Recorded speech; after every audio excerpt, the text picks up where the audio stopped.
एक नर और एक मादा पंछी को पिंजरे में रखा गया और उन्हें कुछ टाइम उड़ने नहीं दिया गया। और फिर उनके साथ से जब एक नए पंछी का जन्म हुआ तो उसे भी कुछ दिन पिंजरे में ही सारी सुविधाएं दी गई, पर बस उसे उड़ने नहीं दिया गया। और फिर जब वो पंछी एक अच्छी एज तक पहुंच गया तब उसे वहां से निकाला गया, और फिर जब उसे उड़ाया गया तो वो उड़ा नहीं।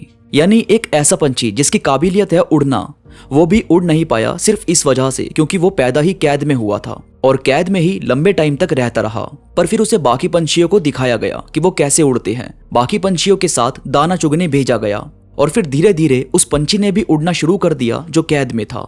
यानी बात ऐसी है कि कभी कभी पावर आपको नहीं दी जाती या आप उसे भूल रहे होते हैं, आपको बस उसे आगे बढ़कर पकड़ना होता है। आपको पता होना चाहिए कि जो आपके करने का मन है, जिसे करके आपको मजा आता है या जो दूसरों को देखकर आपको अच्छा लगता है कि वो ये काम कर रहे हैं, वो काम आपके मन का काम हो सकता है।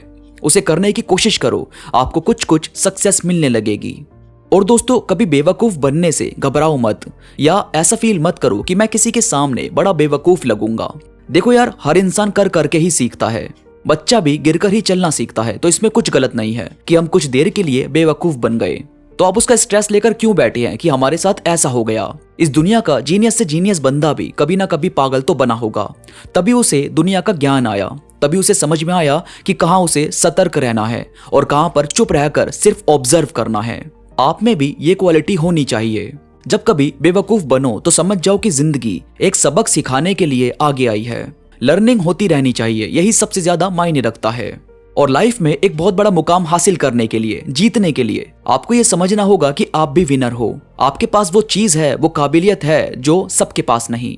दशरथ मांझी ने बीच में से पहाड़ को ही काट दिया था, सिर्फ इसलिए कि उनकी वाइफ जब प्रेग्नेंट थी और उसको हॉस्पिटल ले जाने के लिए पहाड़ को पूरा घूम कर जाना होता था और इसमें टाइम बहुत लगता था।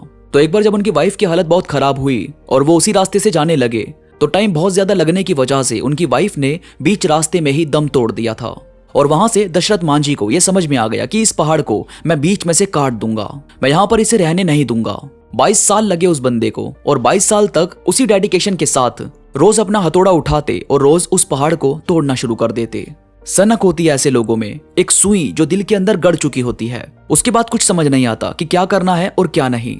उनके पास बस एक ही ऑप्शन होता है कि करूंगा तो मैं जरूर। यानी दशरथ मांझी 22 साल पहले ही जीत चुके थे, तब जब उन्होंने ये ठान लिया था कि अब ये पहाड़ यहाँ पर रहने नहीं दूंगा। और 22 साल बाद उस पहाड़ को बीच में से काट कर रास्ता भी बना दिया। कितनी इंस्पिरेशनल स्टोरी है ये, जो हमें अंदर से हिला कर रख देती है। अपने आप को विनर की तरह सोचना शुरू करो, अपने आप को आगे लेकर आओ, एक माइंडसेट बना लो और उसके बाद जीत होगी ही होगी। और दोस्तों, अपनी आंखों को बेशक सितारों पर रखो, पर अपने पैरों को जमीन से जोड़े रखो। पेड़ को देखने के लिए गर्दन उठानी पड़ती है, लेकिन उसकी जड़ें जमीन के अंदर तक धसी होती है। कुआं जितना गहरा होगा, पानी भी उतना ही मीठा निकलता है। यानी ऊपर उठने के लिए जमीन से जुड़े रहना बहुत जरूरी है। आपकी सक्सेस हमेशा आपको महान बनाने के काम आनी चाहिए, कभी घमंडी बनाने के लिए नहीं। ये जो लोग आपको उल्टा बोलते हैं, नीचा दिखाते हैं, उनके पास दूसरी कोई चीज है भी नहीं आपको देने के लिए।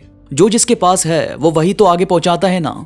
किसी की बात को दिल में उतरने ही मत दो। आप समुद्र हो, एक बहुत गहरा और एक बहुत विशाल समुद्र, जहां पर लोगों के फेंके छोटे मोटे कंकड़ों से आपको कोई फर्क नहीं पड़ने वाला। आपका कैरेक्टर जितना अच्छा होगा, लोग उतना ज्यादा आपको याद रखेंगे और आपको खुद में भी इसी चीज से शांति मिलेगी। क्योंकि कुछ अच्छा करके, किसी को कुछ अच्छा बताकर, किसी की डीप बातें सुनकर जो खुशी और सुकून मिलता है और जो रात को नींद आती है, वैसी नींद सबको नसीब नहीं होती। बुरा करके लोग बस हमेशा बेचैन रहते हैं। तो दोस्तों, उम्मीद करता हूँ आपको आज की बातें पसंद आई होगी। आज की वीडियो से आपको कुछ नया, कुछ अच्छा सीखने को मिला होगा। वीडियो में कोई भी बात आपको पसंद आई हो तो प्लीज लाइक करो और कमेंट्स में मुझे जरूर बताओ कि आपको ये बातें कैसी लगी। इसके साथ ही मेरे साथ इंस्टाग्राम पर अभी कनेक्ट हो जाओ। इंस्टाग्राम का लिंक नीचे डिस्क्रिप्शन में मौजूद है। इंस्टाग्राम पर आप और मैं बात भी कर सकते हैं, तो बस क्लिक करो और कनेक्ट हो जाओ। तो अभी के लिए बस इतना ही। मैं मिलूंगा आपसे नई वीडियो के साथ, तब तक के लिए धन्यवाद।